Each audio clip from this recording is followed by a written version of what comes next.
Tiago, capítulo 5, versículo 7. Deu para colocar? Ali. O tema da minha mensagem hoje é recompensa aos pacientes. Acompanhe comigo, por favor. Tiago 5, versículo 7. Portanto, irmãos, sede pacientes até a vinda do Senhor. O lavrador espera o precioso fruto da terra, aguardando com paciência, até que receba as primeiras e as últimas chuvas. Sede vós também pacientes, fortalecei o coração, porque a vinda do Senhor está próxima. Irmãos, não vos queixeis uns dos outros, para que não sejais julgados. O juiz está às portas. Verso 10. Irmãos, tomai os profetas que falaram em nome do Senhor como exemplo de paciência e de perseverança diante do sofrimento. Chamamos de felizes os que suportam aflições. Ouviste sobre a paciência de Jó e vistes o fim que o Senhor lhe deu, porque o Senhor é cheio de misericórdia e compaixão. Mas, meus irmãos, sobretudo, não jureis, nem pelo céu, nem pela terra, nem façais qualquer outro juramento. Seja, porém, o vosso sim, sim, o vosso não, não, para não cairdes em condenação. Até aí tá bom, olha para cá. É basicamente o mesmo texto que eu usei na última pregação. Eu vou continuar daquele ponto que eu parei. Por isso que é uma bênção, né? A pregação de forma expositiva, como nós fazemos, pegamos um livro e vamos do começo até o final. Vocês não têm pressa? Eu também não tenho pressa. E assim a gente vai indo. Mas olha para cá, por favor. Tiago, ele é conhecido justamente por sua ênfase na prática cristã.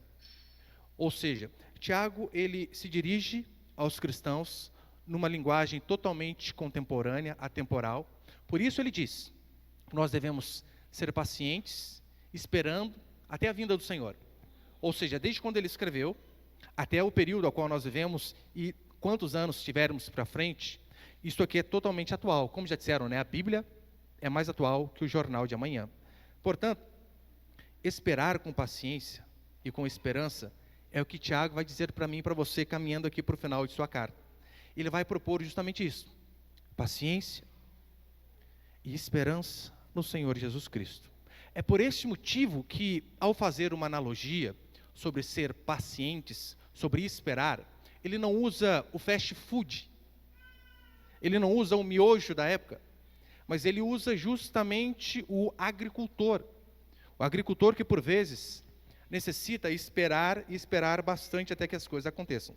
Tiago, ele começa a sua carta com uma chamada perseverança sob as provações, e aqui ele termina exortando, caminha para o final, exortando a mim e a você a sermos pacientes até que Jesus Cristo volte, até que de fato se consuma todas as coisas, ou até que nós possamos ir para Cristo, porque isso também é o nosso fim. Tiago, então, ele vai encorajar os pobres, os oprimidos. Ele não vai dizer que esses pobres e oprimidos são assim porque são vítimas da sociedade, claro que não. Mas mesmo sendo pobre e oprimido, ele vai dizer, perseverem, mesmo em meio à opressão, mesmo em meio à injustiça, mesmo em meio ao sofrimento. Porque vida cristã, basicamente, é isso: sofrimento. E se você não queria ouvir isso, lamento. Mas saber disso é fundamental para que nós não tenhamos uma vida desmotivada. Para que você não chegue achando que caminhar com Deus é dar tudo certo, é não ter tribulações no casamento, não ter provações com os filhos, é não ficar doente, é não enfrentar o luto. Isso é mentira. Tiago diz que nós devemos ser perseverantes justamente na hora das dificuldades. Por este motivo, a nossa esperança tem que sempre estar na vinda do Senhor. E aqui ele vai dar mais alguns princípios de como eu e você conseguimos ser pacientes, principalmente diante das tribulações, das angústias e das aflições que sobrevêm a todos. Quero passar alguns princípios aqui então. Põe primeiro, por favor, meu irmão. O primeiro exemplo de perseverança, ele vai dizer, veja o exemplo dos profetas, versículo 7, ele vai dizer assim, Tiago 5, 7. Portanto, irmãos, sede pacientes até a vinda do Senhor. O lavrador, primeiro ele vai dar o exemplo do lavrador, né? O lavrador espera o precioso fruto da terra, aguardando com paciência, até que receba as primeiras e as últimas chuvas. Eu falei na última semana sobre... Eu sei que estamos numa época mais moderna, e o agricultor, ele em si, tem poder sobre muitas coisas. Quem mexe com plantio aqui sabe como é. O lavrador, ele semeia, ele prepara a terra, ele tem domínio, em certas partes, até sobre alguns processos de chuva via irrigação. Ele tem poder sobre essas coisas. Todavia, ele não tem controle nenhum a respeito do tempo. Nada. Ontem fui visitar uma família aqui, perto de nossa igreja, e tem bastante eucalipto que foi cortado ali perto da casa deles. E eu estava dando uma lida sobre isso. E alguns eucaliptos, a média de corte é depois de 6 a 8 anos. Os que se cortam mais rápido. Mas outros, a partir de 12. Imagina você plantar algo e saber que você vai colher a partir de 12 anos para frente. Por esse motivo, Tiago ele vai usar esta analogia do agricultor. Sejamos pacientes. Esperemos com paciência no Senhor. Ainda mais levando em consideração o agricultor na Palestina, que dependia totalmente das primeiras chuvas, que via de regra vinha em outubro para ele plantar, e as últimas chuvas, como ele diz aqui, caía por volta de março para ele colher. Ou seja, há coisas que você não temos o que fazer, a não ser esperar, a não ser sermos pacientes. Só que eu sei que falar sobre ser paciente numa geração fast food, que quer tudo para ontem, é extremamente doído de se ouvir.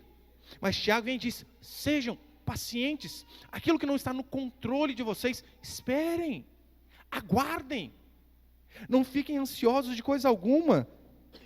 Convenhamos, veja, eu adoro receber notícia que irmãs da igreja estão grávidas, isso me alegra demais.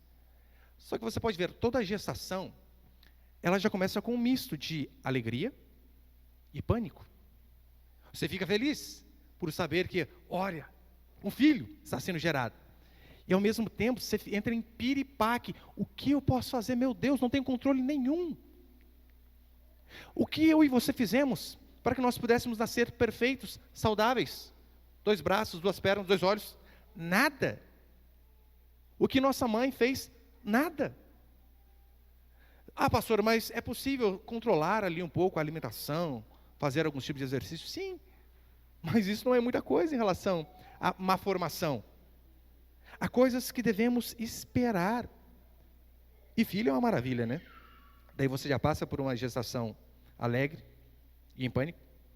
Depois, então, o filho nasce. Daí você pensa, agora vai ser mais tranquilo. Não quero desanimar vocês, irmãs. É aí que começa o desespero. É aí que começa a luta.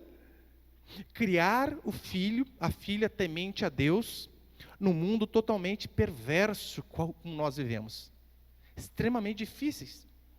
É difícil, mas por isso nós devemos continuar fazendo aquilo que cremos e esperar com paciência. Não fique preocupado. Ontem, né, eu conversava com o Paulo queria aprender sobre homeschooling, ele e a esposa. Eu pensei, né, o João está com 4 meses, 4, Dalcy, mas já está pensando lá na frente. Vai dar certo. Mas tem que esperar, não há o que se fazer agora. Espera. Paciência é fundamental. Tiago ele vai citar como exemplo de paciência os profetas no versículo 10. Acompanhe comigo, ele diz assim: irmãos, tomai os profetas que falaram em nome do Senhor como exemplo de paciência e perseverança diante do sofrimento.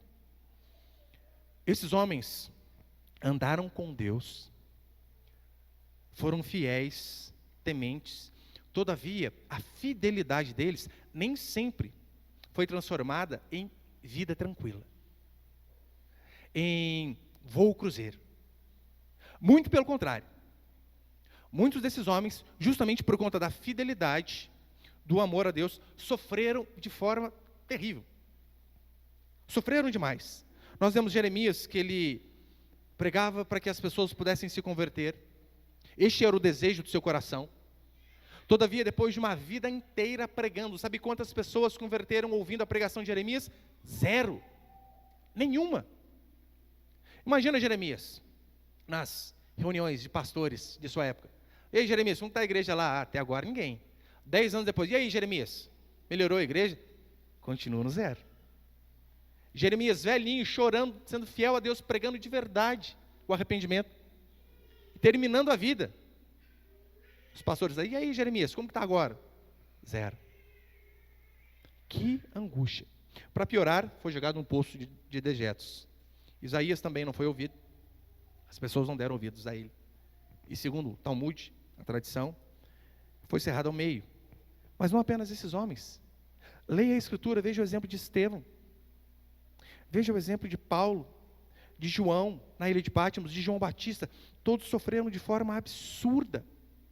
A diferença é que esses homens, mesmo em meio ao sofrimento, eles jamais colocaram em dúvida o amor de Deus sobre eles. Este é o diferencial da vida cristã. Passamos sim por tribulações, por angústias, por aflições.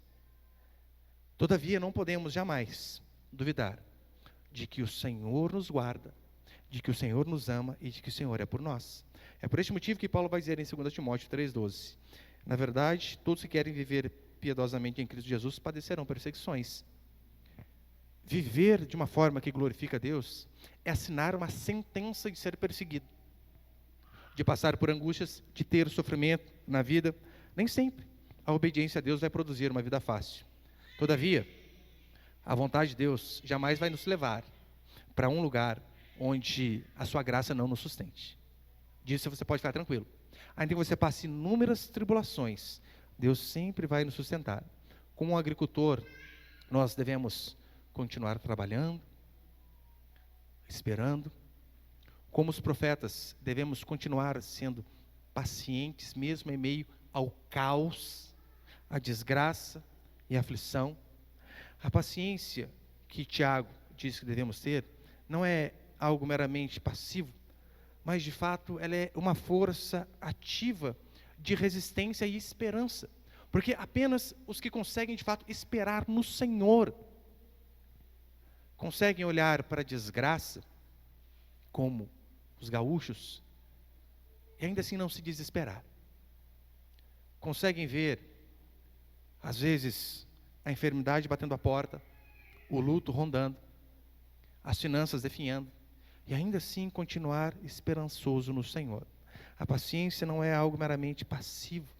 E o conceito aqui, como ele diz no versículo 8, de fortalecer o coração, ecoa basicamente do pensamento estoico, onde a virtude se manifesta através da serenidade, justamente diante de momentos de aflição, angústia e tribulação. Sêneca, um filósofo romano, ele afirmou que a vida é como se fosse uma peça de teatro. Alguns têm uma peça de teatro com um tempo maior, outra menor. Mas uma hora, as cortinas desta peça vão se fechar para nós. Mas o que importa não é o tamanho da peça que nós apresentamos, mas sim a forma como nós nos apresentamos nela. E a vida, de fato, ela é assim. Devemos ser pacientes enquanto estamos aqui, esperarmos no Senhor e saber que um dia eu e você seremos recompensados. Aqui nessa terra, eu não posso garantir isso para vocês. Eu queria poder afirmar. Seja fiel e você vai ser recompensado aqui. Vai receber 10 vezes mais. Né? Não posso. Eu posso orar para que Deus de fato faça isso. Assim como João dizia, eu faço votos pela tua prosperidade, assim como é próspera a tua alma. Agora, afirmar, não. Mas ainda que não sejamos recompensados aqui, na glória você pode ter certeza. Lá a recompensa não falha. Como ser paciente? Segundo princípio.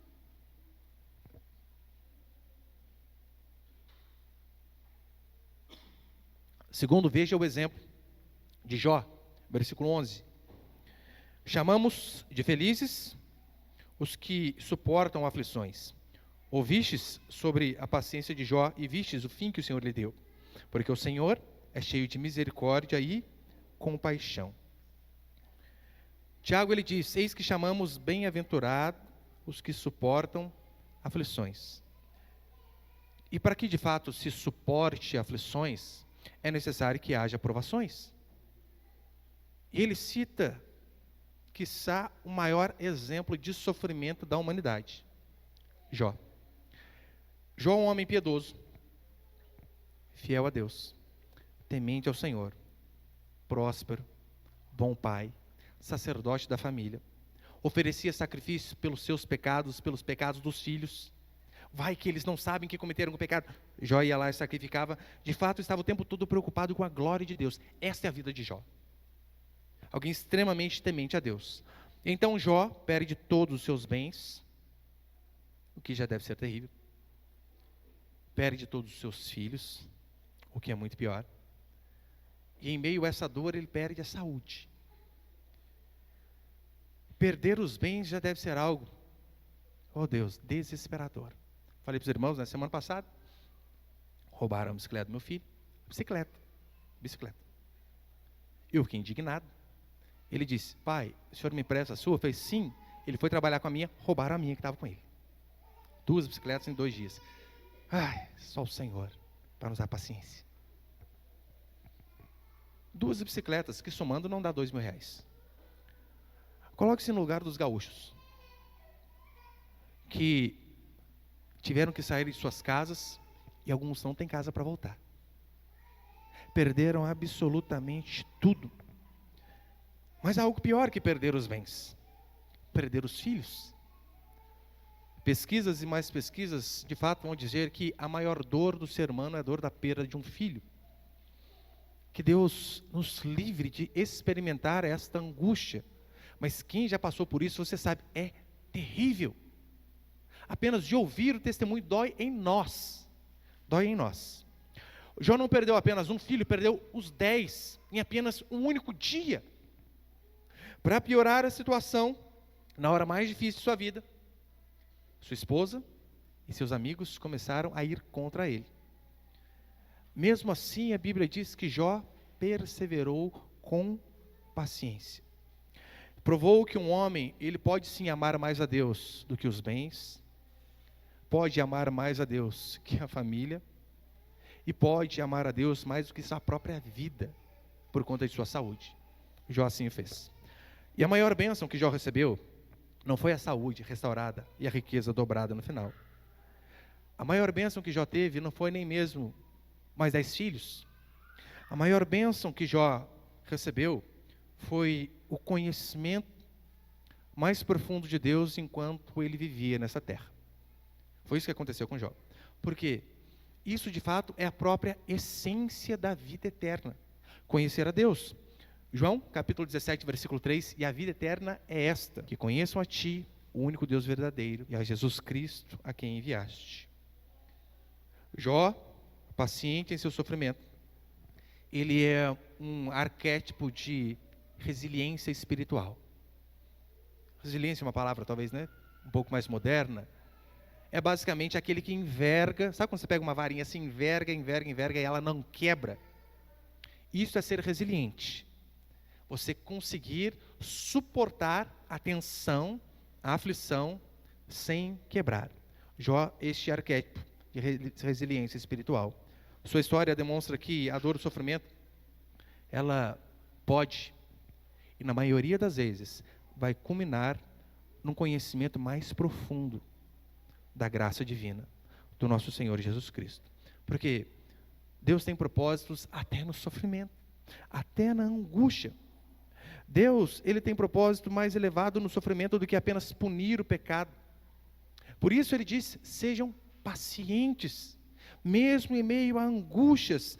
Deus é soberano, sempre é soberano. Como o irmão pregou aqui na quarta-feira, as portas abertas são de Deus, mas há portas fechadas que também são. E até nelas, Deus sempre tem um propósito. Sejamos, portanto, pacientes até quando o sofrimento não tem explicação. Porque eu sei que quando nós pecamos e então somos punidos, é mais fácil aceitar, porque você sabe, eu fiz errado, nada mais justo. Agora, há momentos em nossa vida que nós sofremos, e por vezes não sabemos o motivo. Por vezes oramos como Davi, lembra Davi? Senhor, Tu me sondas e me conheces, vê se há em mim algum caminho mau. Devemos constantemente fazer esta oração. Eu acho que talvez um pouquinho diferente de Davi. Davi dizia, né, vê se há em mim algum caminho mau. Nós devemos orar um pouco diferente. Senhor, Tu me sondas e me conheces, mostra em mim qual é o caminho mau, porque sabemos que temos. Só que por vezes não achamos, e ainda assim estamos sofrendo.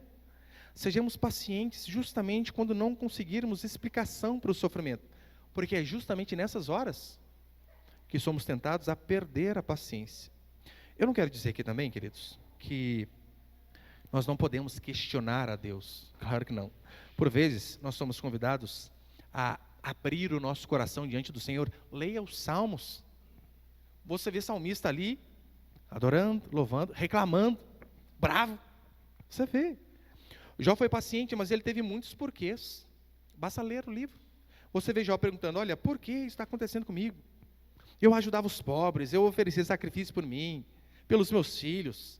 eu era alguém obediente, generoso, e de fato ele tinha todas essas qualidades.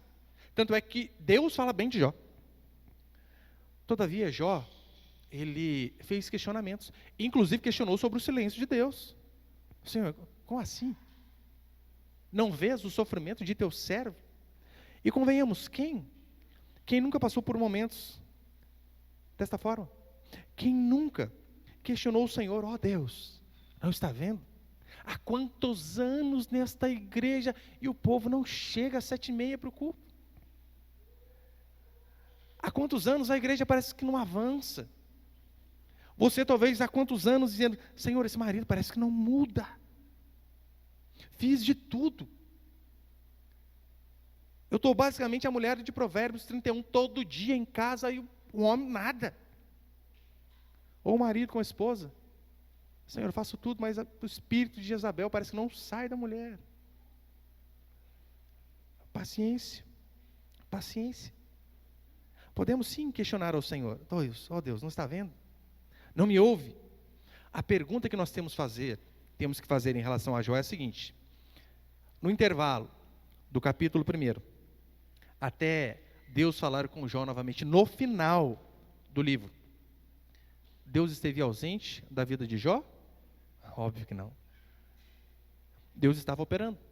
Ainda que de uma forma silenciosa, mas Deus sempre estava operando. Deus sempre agiu mesmo no silêncio, sempre. Lembra do Salmo?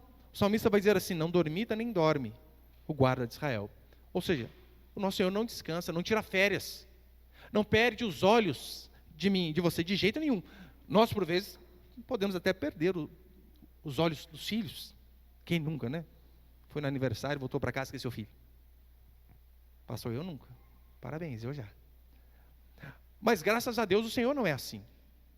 Graças a Deus o Senhor, o guarda de Israel, não dormita, nem dorme. Deus, Ele não está pedindo para nós sermos insensíveis, enfrentarmos o sofrimento como se fôssemos alguém de ferro, como se não tivéssemos sentimento, porque convenhamos, é um absurdo.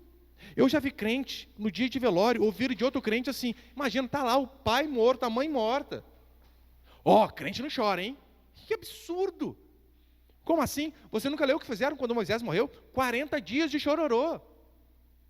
Haviam mulheres no Antigo Testamento que eram pagas para chorar em velório. Agora, como assim? Não podemos. Devemos chorar, devemos clamar, devemos gritar e por vezes questionar, mas jamais nos revoltar. Jamais.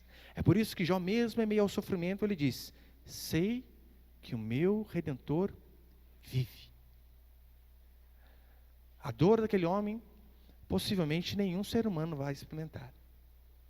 Mas ainda assim, no meio da maior aflição existencial de alguém que já pisou aqui nessa terra, humano como nós, no meio dessa maior dor, ele diz, eu sei que o meu Redentor vive. Portanto, diante do sofrimento, a única saída racional é esperar em Deus, é ser paciente, é saber que ainda que os nossos olhos naturais não vejam solução, é saber que ainda que os nossos sentimentos pareçam um turbilhão dentro do nosso coração e mente, ainda que a dor pareça várias facas entrando em nosso peito, nos rasgando ao meio, ainda assim, o Senhor não perdeu o controle de nossas vidas. Ele é soberano, nos guarda e devemos esperar nele. E terceiro e último para encerrar.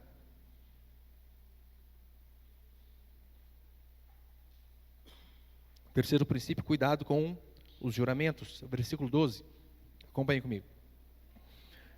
Mas, meus irmãos, sobretudo, não jureis, nem pelo céu, nem pela terra, nem façais qualquer outro juramento. Seja, porém, o vosso sim, sim, o vosso não, não, para não cairdes em condenação. Eu poderia usar essa passagem aqui para falar a respeito de vários juramentos que por vezes nós temos na vida. Não é errado, né, usar essa passagem para fazer isso.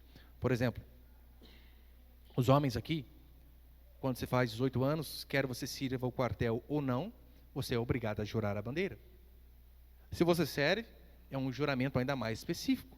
Eu lembro até hoje, 2004, está eu lá. incorporando a aeronáutica brasileira, prometo cumprir rigorosamente as ordens das autoridades a quem estiver subordinado, respeitar os superiores hierárquicos, tratar com afeição os irmãos de arma e com bondade os subordinados, e dedicar-me inteiramente a serviço da pátria, cuja honra, integridade e instituições defenderei como sacrifício da própria vida. Fazemos juramentos. Casamento é um juramento. Você não faz ali, diante de Deus e das testemunhas? Até que a morte os separe. Há inúmeros juramentos que nós fazemos na vida, em tribunal. Precisamos dizer ali, juro falar a verdade. Todavia, o contexto aqui parece que não leva para esse tipo de juramento. Parece que nos dá outra direção. Por quê? Tiago, mais uma vez, ele vai falar, na verdade, é do mau uso da língua. Assim como ele já tinha falado em capítulos anteriores, ele diz, no versículo 9 desse capítulo, ele já tinha falado, não devemos nos queixar, falar mal uns dos outros, e agora ele fala sobre o cuidado para não fazermos juramentos impróprios. Porque ele diz, seja o seu sim, sim, e o seu não, não. É porque o homem e a mulher de Deus não precisa ficar dizendo assim, olha, eu vou fazer tal coisa, eu juro por Deus. Não precisa. Seja seu sim, sim você falou sim, prometeu, seja assim na hora de fazer. Prometeu para o seu filho lá, você chegando a gente vai jogar bola. Você chegou quebrado o serviço, tomou o maior xingo do patrão, ou foi mandado embora, está todo desesperado. Você falou sim para ele lá, não tem problema o que aconteceu durante o dia. Seja assim na hora de cumprir. Porque a Bíblia vai dizer que Deus não gosta de tolos. Olha o que vai dizer, Eclesiastes capítulo 5, versículo 4. Quando fizeres algum voto a Deus, não demores em cumpri-lo, porque ele não se agrada de tolos. O que votares, trata de cumpri-lo. Ou seja, é um chamado à integridade da nossa palavra. Assim você deve ser. Devemos ser íntegros em nossa palavra, seja para com Deus, seja para com os homens. Lembra antigamente, o pessoal tinha aquele bigodão, né? E não precisava ficar jurando, era o tempo todo, arrancava o pelinho do bigode e punha aqui assim, para mostrar, aqui é prova de que minha palavra é verdadeira. Não precisa contrato, não precisa assinar, não precisa reconhecer firma, nada, minha palavra. Portanto, sejamos verdadeiros e venhamos a tomar cuidado, claro, com os votos, porque cuidado para não prometer coisas absurdas, prometer aquilo que você não dá conta de fazer, porque o que Tiago diz é, se prometeu, vai ter que fazer. Quantas pessoas, às vezes, depois de anos casados, chegam e dizem, pastor, não sei onde eu estava com a cabeça, quando eu falei sim. Já era. Agora vai. Você não prometeu? Aguenta. Eu vendi tal coisa. Uma vez teve um irmão que falou isso para mim, eu vendi tal coisa. Falei para o irmão, tanto. Depois ele foi dar uma pesquisada, o bem que ele vendeu era muito mais caro que o preço que ele falou. E aí, hein? Falei, agora sustenta, entra no prejuízo e cumpre a palavra. Devemos ter palavra, devemos esperar com paciência e quanto menos falarmos, é melhor.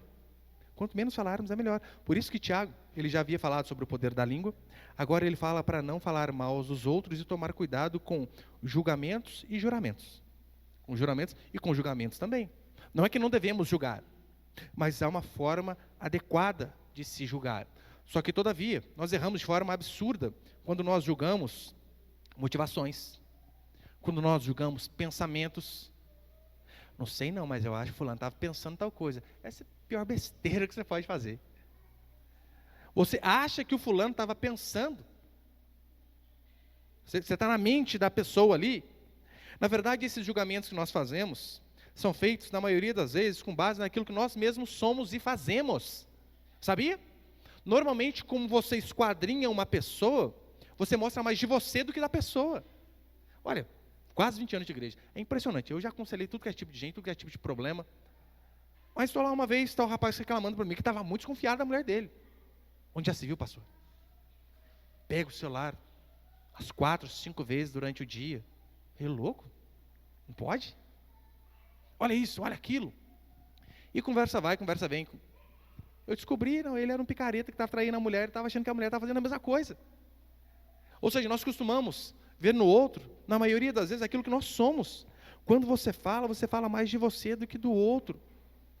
Quando a gente fala, principalmente julga motivações e pensamentos, estamos apenas expondo o nosso coração e tudo que passa em nosso interior. E aqui vai uma sabedoria milenar. Se até o peixe consegue se livrar de problemas por ficar com a boca fechada, você também. Tiago, ele vai dizer aqui que nós devemos estar prontos para ouvir, tardio para falar, tardio para se irar. Ou olhe a nossa anatomia. Temos 2 ouvidos e uma boca. Até nisso Deus é fantástico. Para quê? Para que você ouça mais, fale menos. Ou como aquele velho adágio popular, quem fala muito dá bom dia a cavalos. É assim que funciona. E a certeza que eu e você temos de que, se formos perseverantes, como o Tiago diz, versículo 11 no finalzinho ele vai falar isso. Ouviste sobre a paciência do servo Jó e vistes o que o Senhor lhe deu. Porque o Senhor é cheio de misericórdia e compaixão.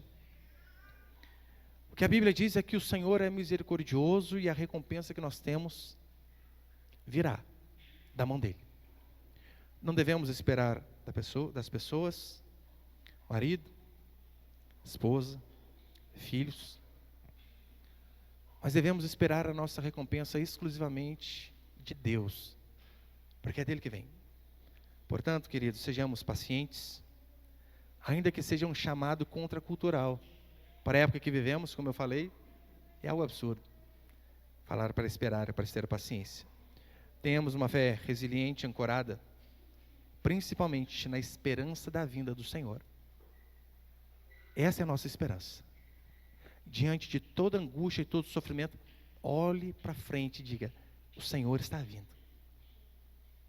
Eu não sei como eu passarei por este vale, mas eu sei, o Senhor está vindo. Enquanto Ele não vem, vivamos de forma íntegra, com sinceridade, é o que a Escritura nos ordena, como autênticos filhos e filhas do Senhor. Homens e mulheres de palavra, e principalmente, que esperam no Senhor. Principalmente quando há coisas que fogem da nossa alçada. Que sejamos pacientes e tementes ao nosso Deus. Amém, meus queridos?